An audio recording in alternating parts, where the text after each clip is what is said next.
నమస్తే డాక్టర్. నమస్తే అండి. Welcome to plus TV. Thanks అండి. సార్, ఇప్పుడు బేసిక్గా మీరు ఒక హోమియోపతి డాక్టర్ కాబట్టి చాలా వరకు నేను వింటూ ఉంటాను, హోమియోపతి మెడిసిన్స్ యూజ్ చేస్తున్నాము, ఇంకొంతమంది అంటూ ఉంటారు హలోపతి అని. అసలు డిఫరెన్స్ ఏంటండి ఈ రెండిటికి? రైట్. సో మనకు హోమియోపతి అనడము, లేకపోతే అలోపతి అనడము, సిద్ధ అనడము, యునాని అనడము, లేకపోతే ఇట్లాంటి డిఫరెంట్ సిస్టమ్ ఆఫ్ మెడిసిన్స్ ఉన్నాయన్నమాట. బేసిక్గా హోమియోపతిని సపరేట్ సిస్టమ్ ఆఫ్ మెడిసిన్ అంటారనమాట. అలోపతి అనుకోండి, దాన్ని ఇంగ్లీష్ మెడిసిన్ అంటారు, లేకపోతే కన్వెన్షనల్ ట్రీట్మెంట్ అంటారు, లేకపోతే మీరు ఒక కార్పొరేట్ హాస్పిటల్ పోయి తీసుకునే ట్రీట్మెంట్. సో దానికి డిఫరెంట్ నేమ్స్ ఉన్నాయన్నమాట. సో హోమియోపతి ఏంటంటే ఇలానే ఒక system of medicine. System of medicine అని మనం ఎందుకు కేటగరైజ్ చేస్తామంటే దానికి కొన్ని క్రైటీరియా ఉంటాయన్నమాట. ఈ క్రైటీరియా మ్యాచ్ అయితే సిస్టమ్ ఆఫ్ మెడిసిన్ అంటాం అనమాట. సో ఆ ఏం క్రైటీరియా ఉన్నాయి హోమియోపతిలో? హోమియోపతిలో క్రైటీరియా ఏంటంటే, సో మనకు చాలా డిసీజ్కి ఆన్సర్ ఉంటుంది. అంటే ఫర్ ఎగ్జాంపుల్ సర్జికల్ డిసీజ్, కొంతమంది సర్జరీ, కొన్ని డిసీజ్ సర్జరీ అవసరం. ఫర్ ఎగ్జాంపుల్ కిడ్నీ స్టోన్స్ కానీ, లేకపోతే ప్రోస్టేట్ ప్రాబ్లం కానీ ఏమన్నా ఉన్నాయనుకోండి, సో మోకాల నొప్పులకు కానీ సర్జరీ అనేది అవసరం అనమాట. సో అట్లాంటివి మనం హోమియోపతిలో హ్యాండిల్ చేయొచ్చు. అది కాకుండా మెడికల్ డిసీజ్, కొన్ని మనకు డయాబెటీస్ ఉంది, షుగర్ ఉంది, ఇవన్నీ మెడిసిన్స్తో తగ్గుతాయి అనమాట. ఈ మెడికల్ డిసీజెస్ కూడా హోమియోపతిలో ట్రీట్ చేయొచ్చు. అందుకు ఇది ఒక క్రైటీరియా అనమాట. ఇంకొక క్రైటీరియా ఏంటంటే ఏ ఏజ్ గ్రూప్లో, సో ఈవెన్ పిల్లవాడు పుట్టక ముందు నుంచి, అంటే ప్రెగ్నెన్సీ రావడానికి, ప్రెగ్నెన్సీ టైంలో, డెలివరీ తర్వాత పిల్లకి ప్లస్ తల్లికి ట్రీట్మెంట్, పిల్లలు పెరిగే కొద్దీ అడాల్సెంట్లో ఉన్న వాళ్ళకి, ఓల్డ్ ఏజ్లో ఉన్న వాళ్ళకి, అడల్ట్స్కి, అన్ని ఏజ్ గ్రూపుల వాళ్ళకి మనం హోమియోపతి అనేది వాడచ్చు అనమాట. ఇది ఒక క్రైటీరియా. ఇంకోటి ఏంటంటే సింపుల్ డిసీజ్ నుంచి కాంప్లెక్స్ డిసీజ్ వరకు. సింపుల్ డిసీజ్ అంటే ఏంటి? కోల్డ్, ఫీవర్, ఇవన్నీ సింపుల్ డిసీజ్. కాంప్లెక్స్ డిసీజెస్ అంటే ఏంటి? Brain tumours, brain cancers, so Covid, ఇట్లాంటి పెద్ద పెద్ద డిసీజెస్ కూడా హోమియోపతి వాడచ్చు అనమాట. సో ఇది ఒక క్రైటీరియా. ఇంకొక క్రైటీరియా ఏంటంటే కామన్ డిసీజెస్ నుంచి రేర్ డిసీజెస్. సో మన కొన్ని కామన్ డిసీజెస్ అంటే ఏంటి? డయాబెటీస్ కానీ, థైరాయిడ్ కానీ, ఇవన్నీ కామన్గా అందరికీ వస్తాయి. కొన్ని రేర్ డిసీజెస్ ఉంటాయంటే ప్రపంచంలో దీనికి ఎక్కడ ట్రీట్మెంట్ ఉండదు. ఫర్ ఎగ్జాంపుల్ క్రిడ్జ్ఫెల్డ్ జాకబ్ డిసీజ్ అంటాము, ఎస్ఎస్పి అంటాం, సబక్యూట్ స్క్లీరోసిస్, పాన్ఎన్సెఫలైటిస్, ఇట్లాంటివి చాలా రేర్ డిసీజెస్ అనమాట. సో కామన్ డిసీజెస్ నుంచి రేర్ డిసీజెస్ వరకు, సింపుల్ డిసీజెస్ నుంచి కాంప్లెక్స్ డిసీజెస్ వరకు, మెడికల్ డిసీజెస్, సర్జికల్ డిసీజెస్, అదేవిధంగా అన్ని ఏజ్ గ్రూపుల్లో వాడతాము. సో ఇంత వాస్ట్గా ఉంది కాబట్టి దాన్ని కంప్లీట్ సిస్టమ్ ఆఫ్ మెడిసిన్ అంటాం అనమాట. అంటే బేసిక్గా సర్జరీ లేకుండా హోమియోపతి ద్వారా అంటే క్లియర్ చేయొచ్చు ఏదైనా ప్రాబ్లం అన్నారు. అసలు ట్రీట్ చేసే విధానం అంటూ ఏ విధంగా ఉండొచ్చండి ఒక ప్రాబ్లంకి సంబంధించి? రైట్. మోస్ట్ కేసెస్ ఏంటంటే ఎగ్జాంపుల్ చెప్తాను అనమాట. ప్రోస్టేట్ ఉంటుంది అంటే మగవారిలో 40 years 50 years దాటిన వాళ్ళకి కామన్గా వస్తుంది అనమాట. సో దీనికి అందరూ సర్జరీకి వెళ్తుంటారు. అటువంటి సర్జరీ వరకు పోకుండా మనం మెడికల్గానే ట్రీట్ చేయొచ్చు అనమాట. అదేవిధంగా కిడ్నీ స్టోన్స్కి చాలామంది ఏం చేస్తారు? సర్జరీకి వెళ్తారు. ఇటువంటి కిడ్నీ స్టోన్స్ కూడా సర్జరీ లేకుండా హోమియోపతిలో ట్రీట్ చేయొచ్చు. పీసీఓడీస్ కూడా చాలామంది సర్జరీస్కి వెళ్తారు. ఇట్లాంటివి కూడా మనం హోమియోపతిలో సర్జరీ వరకు పోకుండా, సో కాల్డ్ సర్జికల్ డిసీజెస్, దీనిలో అన్ని సర్జికల్ డిసీజెస్ అంటారు. బట్ హోమియోపతిలో ఎంత స్కోప్ ఉంది అంటే మనం సర్జరీ వరకు పోకుండా కాపాడవచ్చు. అదేవిధంగా మోకాలు నొప్పులు, knee replacement, 4th stage 3rd stageలో వస్తారనమాట. వాళ్ళకు కూడా మనము సర్జరీ వరకు పోకుండా, నా దగ్గరకు వచ్చిన ఏ పేషెంట్ ఇంతవరకు 3rd stageలో 4th stageలో మోకాలు నొప్పులు ఉన్నాడో ఇంతవరకు ఎవ్వరూ సర్జరీకి వెళ్ళాల్సిన అవసరం లేదు. ఎందుకంటే మనం మెడికల్గానే దాన్ని ట్రీట్ చేస్తామన్నమాట. సో ఏవైతే కంపల్సరీ సర్జరీ అని వేరే సిస్టమ్ ఆఫ్ మెడిసిన్స్తో అంటారో అవి మనం హోమియోపతిలో మెడికల్గానే ట్రీట్ చేసుకోవచ్చు. ఈవెన్ సింగిల్ సైడ్ ఎఫెక్ట్ కూడా లేకుండా మనం హోమియోపతిలో దాన్ని ట్రీట్ చేసుకోవచ్చు అనమాట. అంటే అప్పటి వరకు వాళ్ళు ఒక ట్రీట్మెంట్ తీసుకుంటూ ఉంటారు కదండి, ఒక మెడిసిన్ యూజ్ చేస్తూ ఉండు. ఒకటేసారి హోమియోపతికి రాగానే ఆ ట్రీట్మెంట్, ఆ బాడీ అనేది సపోర్ట్ చేస్తుందంటారు ఆ ట్రీట్మెంట్కి? రైట్. సో చాలా మంచి క్వశ్చన్ అండి, చాలామంది పేషెంట్స్ అడుగుతారు.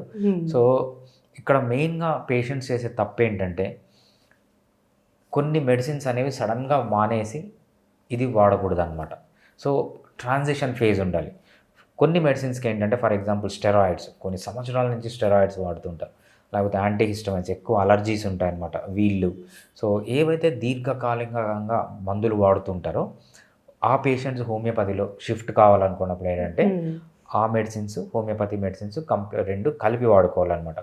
Over a period of time ఏంటంటే స్లోగా దాన్ని తగ్గించుకుంటూ రావాల్సింది తప్పితే ఒకటేసారి అవి సడన్గా మానేసి హోమియోపతి అనేది స్టార్ట్ చేయకూడదు కొన్ని కేసెస్లో. కొన్ని మెడిసిన్స్ ఉంటాయన్నమాట. కొన్ని మెడిసిన్స్‌లో మీరు తీసుకొని 1 వీక్ అయింది, 2 వీక్స్ అయింది. సో, అప్పుడు వెంటనే స్టాప్ చేయొచ్చు. వెంటనే స్టాప్ చేసి హోమియోపతి తీసుకోవచ్చనమాట.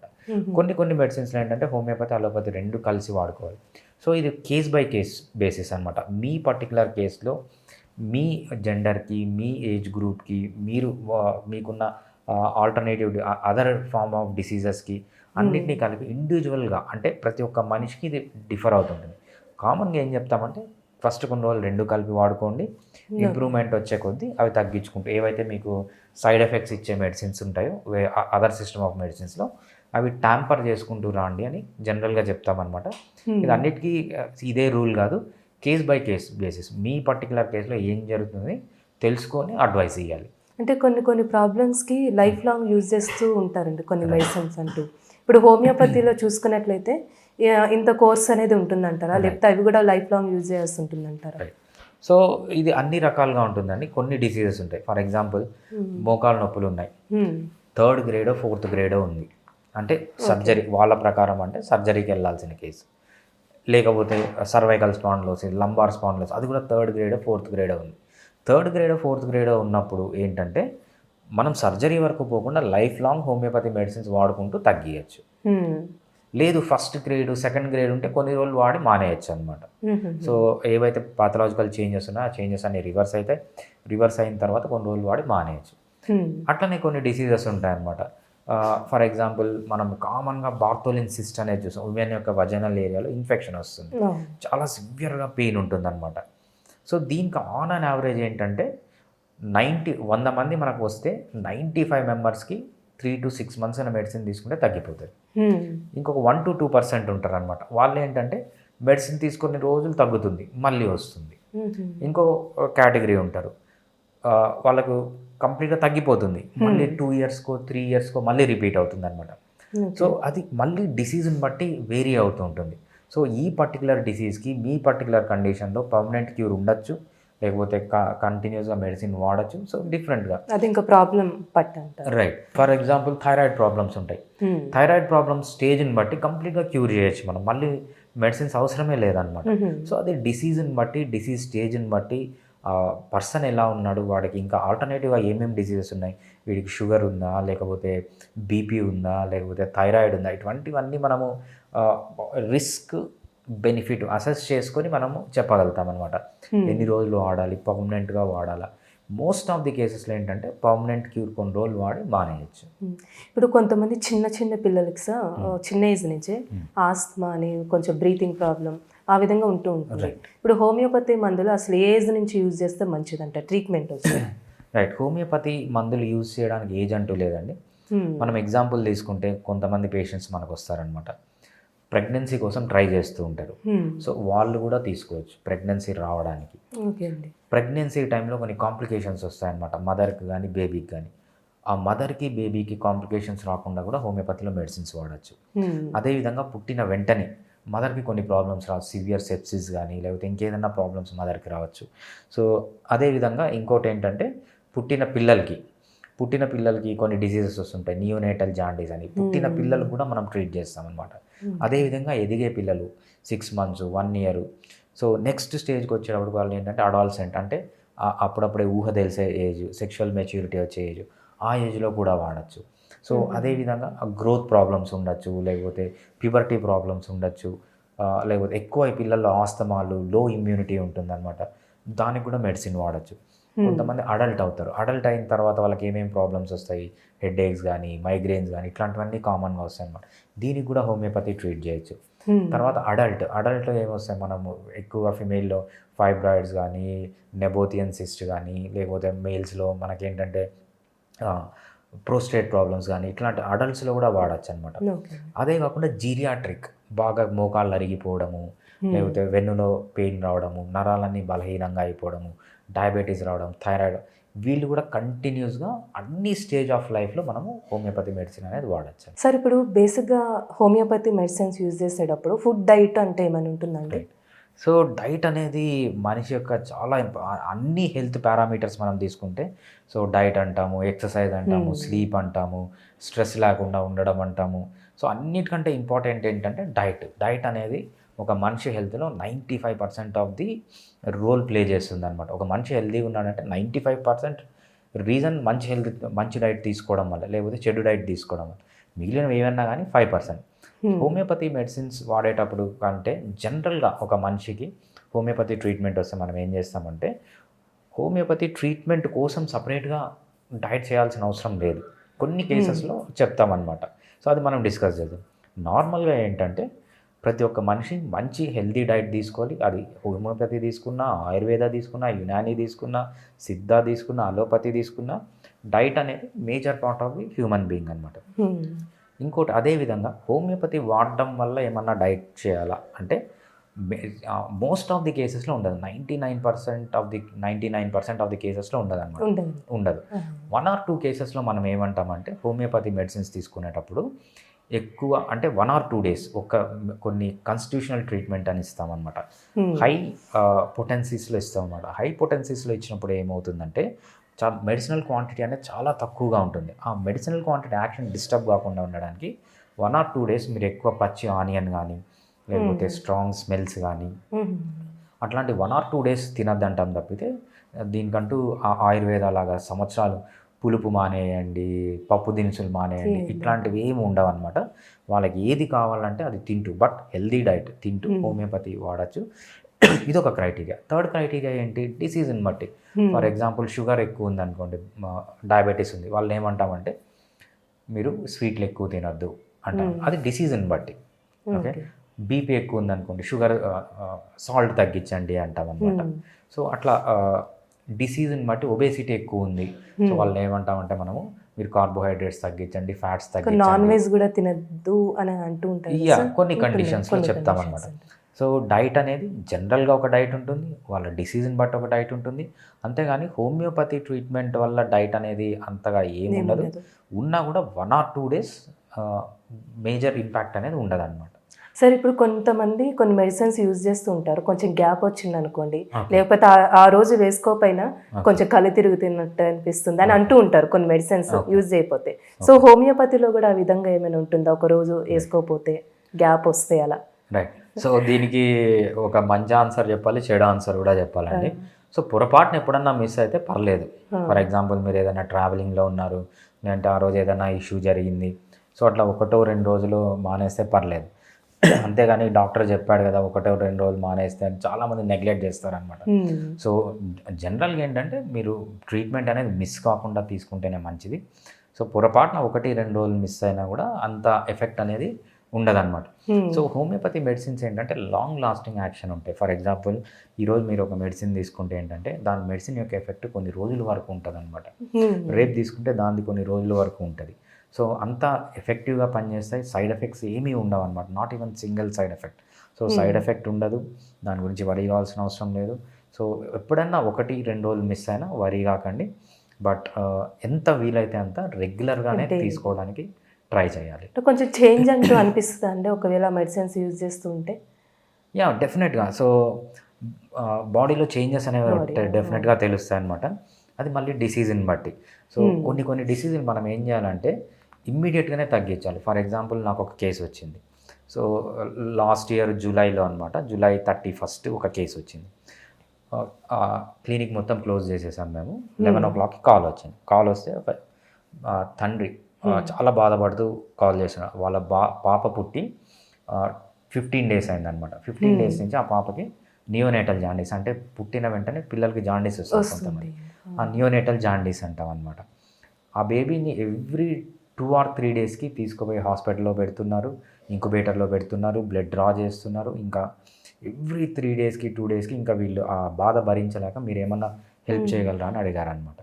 రాత్రి 11 o'clockకి పేషెంట్ పిలిచి అప్పుడు మనం క్లినిక్ ఓపెన్ చేసి కేసు మొత్తం తీసుకొని 12 o'clockకి పేషెంట్కి మెడిసిన్ ఇచ్చామన్నమాట. మెడిసిన్ ఇచ్చి ఏం చెప్పామంటే ఎవ్రీ 1 hourకి ఈ మెడిసిన్ వేయండి అని చెప్పాం. సో బేసిక్గా నెక్స్ట్ డే మార్నింగ్ వెళ్ళి వాళ్ళు మళ్ళీ అడ్మిట్ కావాలి హాస్పిటల్లో. So within 12 to morning 6 o'clock లోపల 5-6 doses పడేటప్పటికి వీళ్ళు ఎప్పుడైతే హాస్పిటల్కి వెళ్తారో నార్మల్గా వచ్చేసింది అనమాట. సో హోమియోపతి అనేది ఎమర్జెన్సీస్లో అంత క్విక్గా పనిచేస్తుంది.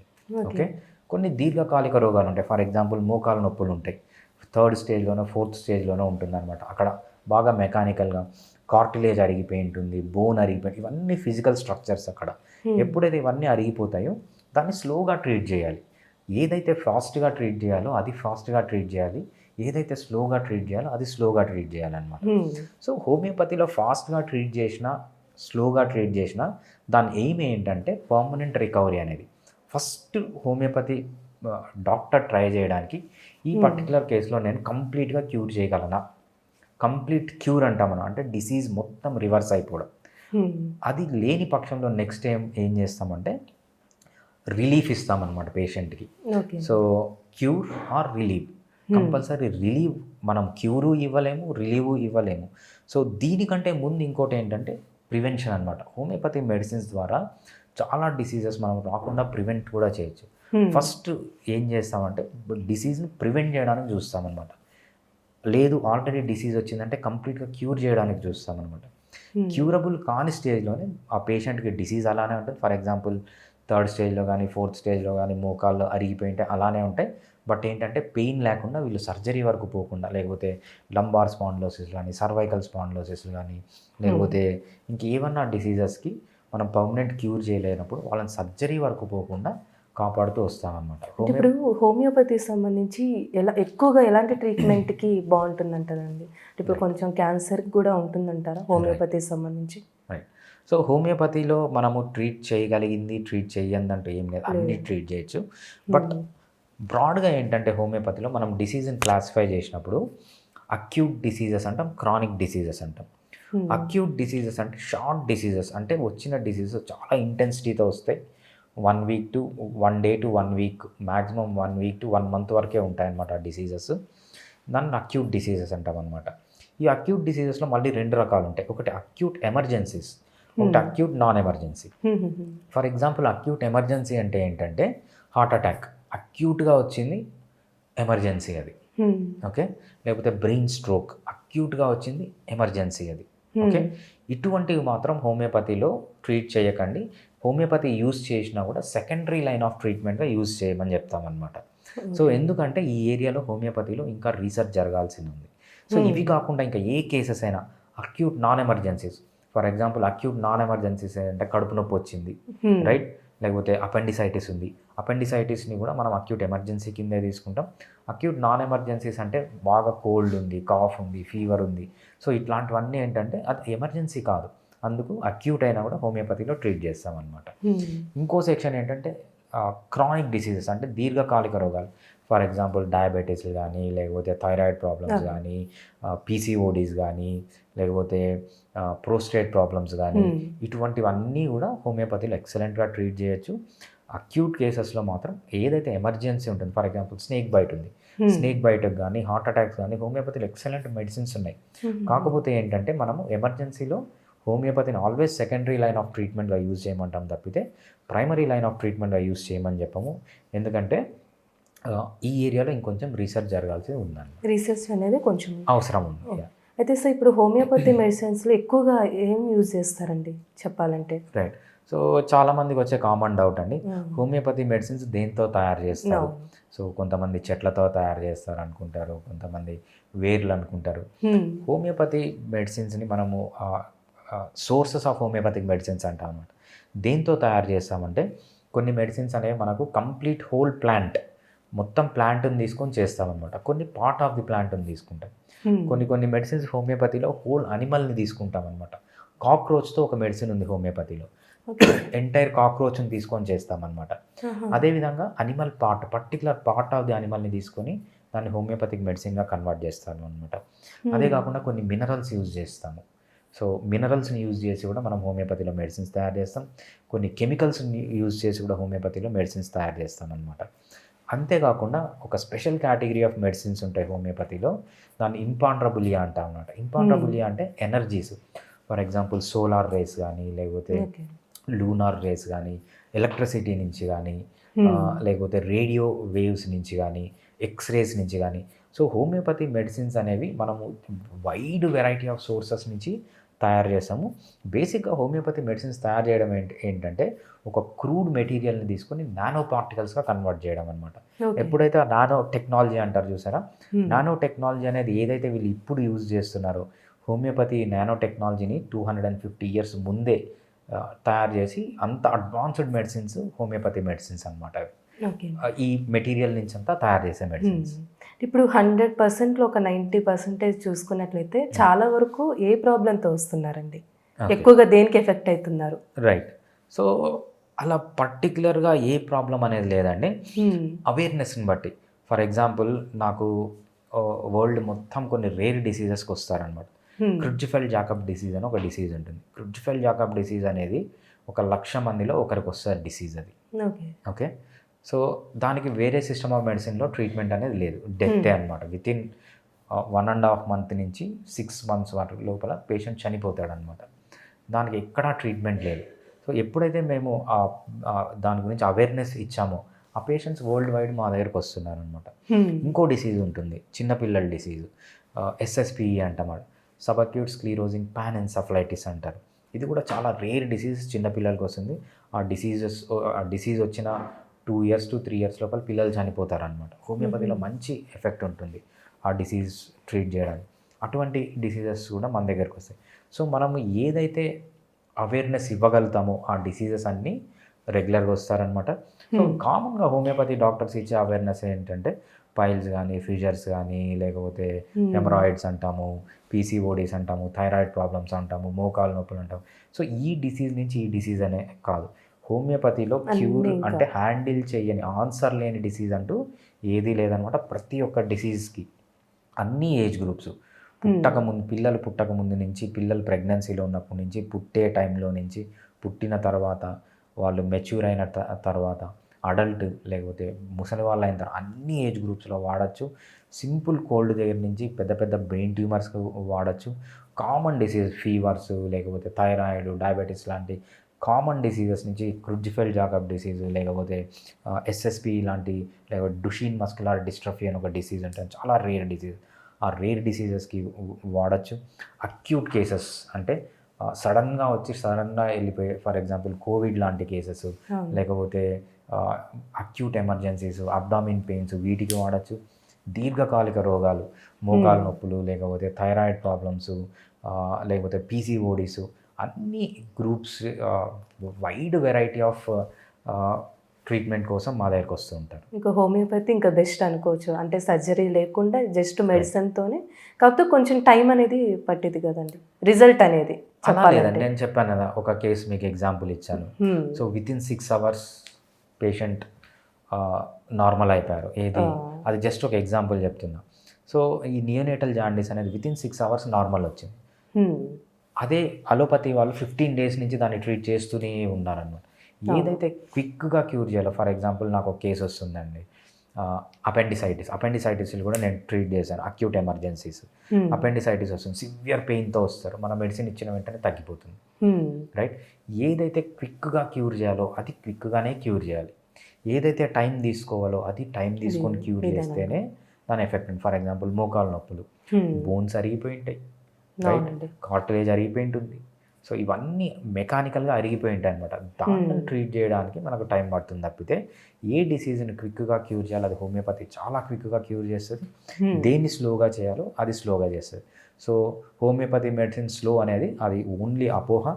ఇప్పుడున్న టెక్నాలజీ, ఇప్పుడున్న లేటెస్ట్ రీసెర్చ్ ప్రకారం సో హోమియోపతి చాలా క్విక్గా పనిచేస్తుంది అన్నమాట. క్విక్గా అనడం కంటే మనం ఏంటంటే ఇన్ టైం, ఏ టైంలో పనిచేయాలో కరెక్ట్ టైంలో పనిచేస్తుంది.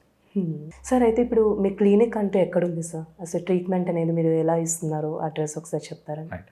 సో మనకు చాలా బ్రాంచెస్ ఉన్నాయండి. మన క్లినిక్ పేరు ఫిడికస్ హోమియోపతి. ఫిడికస్ హోమియోపతి అనే చైన్ ఆఫ్ క్లినిక్స్. సో చాలా బ్రాంచెస్ ఉన్నాయి. సో మెయిన్ బ్రాంచ్ వచ్చి మనకు మణికొండ, హైదరాబాద్లో ఉంటుంది. మణికొండ, హైదరాబాద్. ఇక్కడి నుంచి మనం ఏంటంటే వరల్డ్ వైడ్ ట్రీట్మెంట్ చేస్తాం. మనకు 2 types ఆఫ్ ట్రీట్మెంట్ ఉంటుంది, ఒకటి ఇన్ పర్సన్, ఒకటి ఆన్లైన్.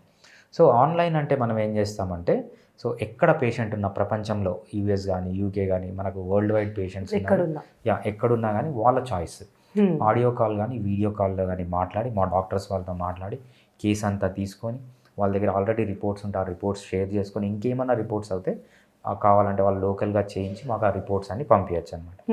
పంపించిన వెంటనే వితిన్ ఆంధ్రప్రదేశ్, తెలంగాణ అయితే మనం 3 days లోపల మెడిసిన్స్ పంపించేస్తాం.